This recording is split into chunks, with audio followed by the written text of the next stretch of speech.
জনপ্রিয় Islamic TV উপস্থাপক শায়েখ আল্লামা নুরুল ইসলাম ফারুকী, উপস্থাপক চ্যানেল আইন। এই যে দেওবন্দি আহলে সুন্নতের আকীদা, এই নামে মুহান্নাদ আলাল মুফান্নাদ বইয়ের বাংলা করা হয়েছে। এখানে 26টা মতবাদের মধ্যে দেওবন্দের আকাবেরদের মতবাদ মিলাদ কিয়াম জায়েজ আছে, বরং মুস্তাহাব।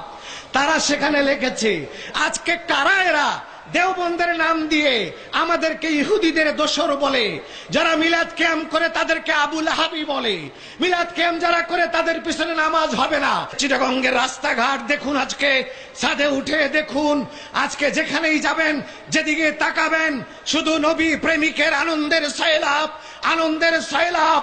তাতে প্রমাণ হচ্ছে কি, এই চিটাগঙ্গে শুধু আপনারা নন, আপনাদের সঙ্গে এখানে যারা আছেন তাদের সঙ্গে, যারা জুলুস করতেছে রাস্তায় তাদের সঙ্গে, গোটা চিটাগাংবাসীর সঙ্গে আজকে শুধু আপনারা রয়েছেন তাই নয়, হুজুর কেবলা থাকেন শুধু তাই নয়, নিঃসন্দেহে আপনাদের সাথে আজকে আমাদের সাথে এই চিটাগঙ্গে এই ময়দানে আল্লামা শ্রীকোটি হাজির আছেন, আমাদের সঙ্গে তৈয়ব শাহ কেবলা হাজির আছেন।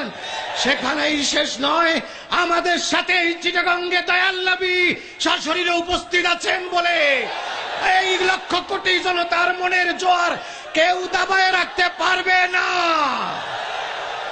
নবী পাক সাল্লাল্লাহু আলাইহি ওয়াসাল্লাম বলেছেন, আমি ভয় পাই না আমার উম্মত শিরক করবে, কিন্তু আমি ভয় পাই আমার উম্মত আমাকে বাজে কথা বলবে, কষ্টদায়ক কথা বলবে।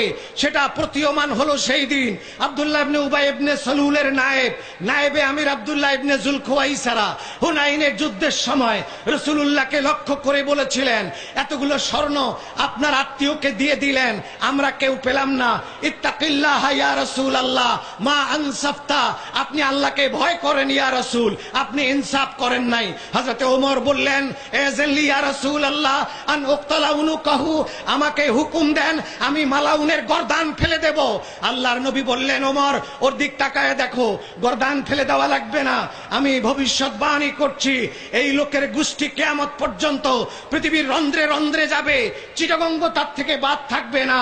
তাদের লক্ষণ হবে তারা পরহেজগার হবে, তাদের দাড়ি থাকবে, তারা মোষ কামাবে, মাথা নেড়া করবে, লম্বা দাড়ি করবে, হাঁটুর নিচে লুঙ্গি পরবে, তারা নামাজ পড়বে, কপালে নামাজের দাগ থাকবে, তারা তেলাওয়াত করবে, তারা মুত্তাকি হবে, তারা পরহেজগার হবে। তারে পরহেজগারির কাছে ওমর তোমার পরহেজগারি তুচ্ছ, তারা এতই বড় পরহেজগার হবে, কিন্তু ইসলাম তাদের গলার নিচে যাবে না। এ যাবত প্রায় 3 বছর ধরে আমাকে বহুবার হুমকি দেওয়া হয়েছে, তোমাকে ব্ল্যাক লিস্ট করা হবে, সৌদি আরব যাওয়া বন্ধ করা হবে।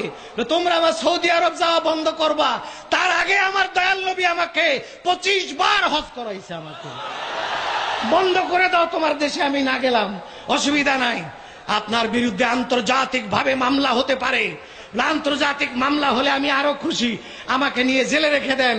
আমি আন্তর্জাতিক মামলা কেন, আমি গোটা দুনিয়া ছাড়তে পারি, চাকরি ছাড়তে পারি, মান সম্মান ছাড়তে পারি, যদি আমাকে জঙ্গলের কোন গর্তে বসবাস করতে হয় সেটা আমি রাজি আছি, কিন্তু আমার রাসূলকে আমি বুক থেকে সরাতে পারবো না, আমার রাসূলকে আমি বলতে পারবো না।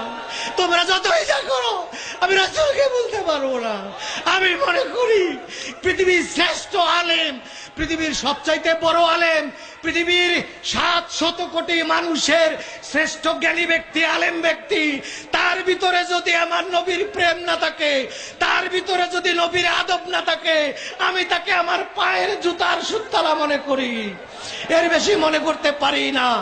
রাস্তার মুচি, রাস্তার চামার, রাস্তার একটা সুইপার যদি তার কলিজায় নবীর প্রেম থাকে, নবীর আদব থাকে, আমি আমার মাথার তাজ থাকে আমি মনে করি। আমাদের আল্লামা শ্রীকোটির খানদানের মুখে শুনেছি একমাত্র, যদি আল্লাহ পাইতে চাও আমাকে ভালোবাসো, মাদ্রাসাকে ভালোবাসো। যার কারণে আজকে তার ঐকান্তিক চেষ্টায়, তার সেই ইসলাহের কারণে, তার ইখলাসের কারণে সারা বাংলাদেশে সুন্নি মাদ্রাসা হচ্ছে। আমি আশা করব প্রত্যেকেই ইউনিয়নে একটা করে মাদ্রাসা দেবেন। ইসলামের আদর্শ